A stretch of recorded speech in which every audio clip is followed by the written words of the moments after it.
अस्सलामुअलैकुम, मैं डॉक्टर आयशा अब्बास। मैं आपकी डॉक्टर भी हूँ और डायटिशियन भी। सोने से पहले कुछ ऐसी गलतियाँ हमसे सरजद हो जाती हैं जिसकी वजह से ना सिर्फ ये कि हम तेज़ाबियत का शिकार हो जाते हैं और हम बहुत बेचैन रहते हैं और अगले दिन फिर हमारा सारा दिन भी सही नहीं गुजरता।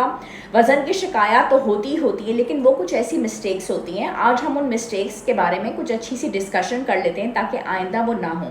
सबसे ज़्यादा इम्पोर्टेंट काम ये होती है कि हम सोते देर से हैं और उसकी वजह से जो हार्मोन मेलाटोनिन है वो उसकी प्रोडक्शन जो होती है वो सही तरीके से नहीं होती। मेलाटोनिन हार्मोन की प्रोडक्शन का बहुत इंपॉर्टेंट रोल होता है और अगर हम सोने से पहले ब्लू स्क्रीन्स का इस्तेमाल करते हैं तो उसकी वजह से क्या होगा कि हार्मोन कम प्रोड्यूस होगा।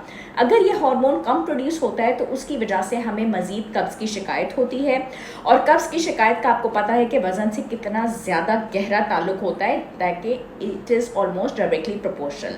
दूसरी एक और इम्पॉर्टेंट बात यह कि सोने से पहले अगर हमने कोल्ड ड्रिंक्स का इस्तेमाल किया है यानी कि मीठे का भी इस्तेमाल किया है तो वो जो हमारे बैक्टीरिया हमारे अंदर मौजूद हैं हम तो उनको खाना फराहम कर रहे हैं, जबकि हमारा काम इस वक्त उनको खाना फराहम करना नहीं है बल्कि हमें आराम से सोना है।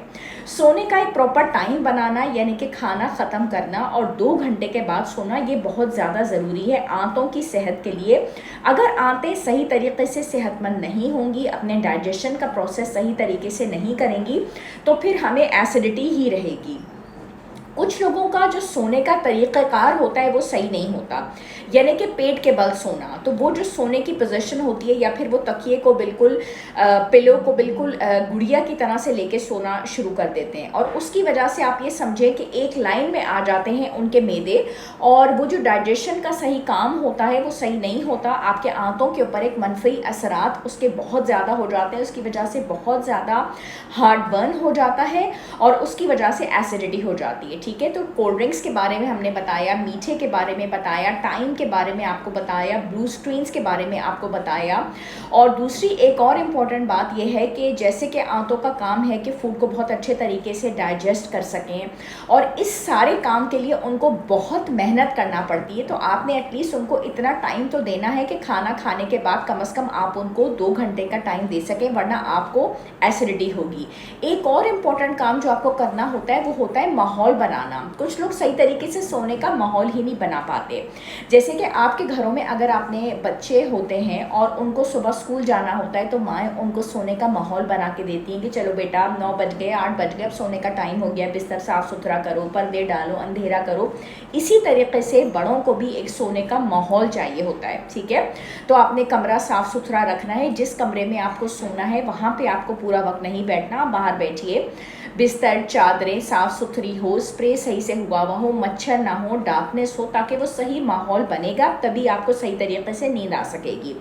और एक और इम्पॉर्टेंट बात यह है कि रात को देर तक जागना, वो हम पहले से तो डिस्कस कर चुके हैं, लेकिन कुछ लोग जो हैं वो नाइट शिफ्ट्स में काम करते हैं।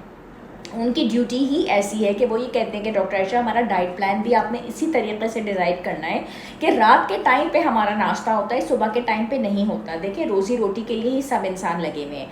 मैं भी अगर अपने बच्चे छोड़ के यहाँ क्लिनिक में बैठी हुई हूँ या काम कर रही हूँ तो रोज़ी रोटी के लिए ही हर इंसान काम कर रहा होता है, तो उनकी एक मजबूरी है, वो कुछ नहीं कर सकते। लेकिन फिर उन्होंने उस तरीके से अपना सिस्टम लेके चलना है कि जब भी मौका मिले, रात का टाइम सोने के लिए ही बना हुआ है, ये हमारी एक सर्केडियन रिदम है, तो आपने उसी तरीके से लेके चलना है और जितना हो सके रात को जब भी मौका मिले आप ज़रूर सोइए। ठीक है, और ताकि आपके मैदे के ऊपर जो नेगेटिव असरात हैं, जो मनफी असरात हैं, वो ना हो सके, वरना आंतों के ऊपर बहुत बुरा असर पड़ता है। आपको लाजमन अपनी रूटीन चेंज करनी ही पड़ेगी, वरना फिर वही बात हो जाएगी कि वज़न की ज़्यादती हो जाएगी, आपका पेट निकलना शुरू हो जाएगा, आपको एंटासिड्स के ऊपर आना पड़ेगा, आपको जो है मुसलसल मेडिसिन के ऊपर आना पड़ेगा, क्योंकि ये एक ऐसी रूटीन है, ये हार्मोन के निकलने का एक ऐसा तरीका है, ये कुदरत का निज़ाम है, आप इसको तब्दील नहीं कर सकते।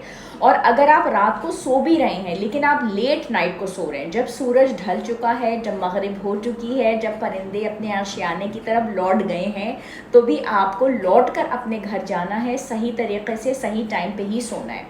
कहने का ये सारी चीज़ का मकसद यही था कि आपको सीधा लेटना है और पेट के बल नहीं सोना, अपना टाइम सही करना है, खाने से कुछ टाइम पहले सो जाना है, ये सारा सिस्टम अपना सेट करना है ताकि आपकी जो आंतें हैं वो सही तरीके से काम कर सकें और वो जो उनको मेहनत करनी पड़ती है आपके खाने को हज़म करने के लिए, वो अपना रोल बिल्कुल सही तरीके से अदा कर सकें।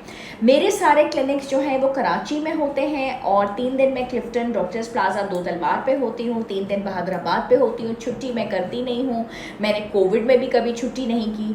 और ये नहीं है कि मेरे पास काम नहीं होता, मेरे पास घर का भी बहुत काम होता है, लेकिन मुझे कुछ अपने पेशे से, अपने प्रोफेशन से इतनी मोहब्बत है कि मैं छुट्टी नहीं करती, घर का भी पूरा काम करती हूँ और आप लोगों की खिदमत के लिए भी हर वक्त तैयार रहती हूँ। बस आप लोगों की दुआओं की बहुत ज़्यादा ज़रूरत है। आपने मेरे लिए, मेरे बच्चों के लिए हरदम दुआ करनी है। अगर मुझसे कभी कोई गलती हो गई हो तो प्लीज़ माफ़ कर दीजिएगा।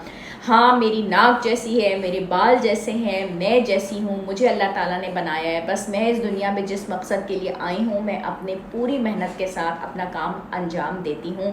अल्लाह ताला आप लोगों को ज़िंदगी, सेहत और सलामती दे और इसी तरीके से हमारा ताल्लुक़ बना रहे। फिर इंशाल्लाह मिलेंगे एक नई वीडियो के साथ। जब तक के लिए खुदा हाफिज़ और अल्लाह हाफिज़।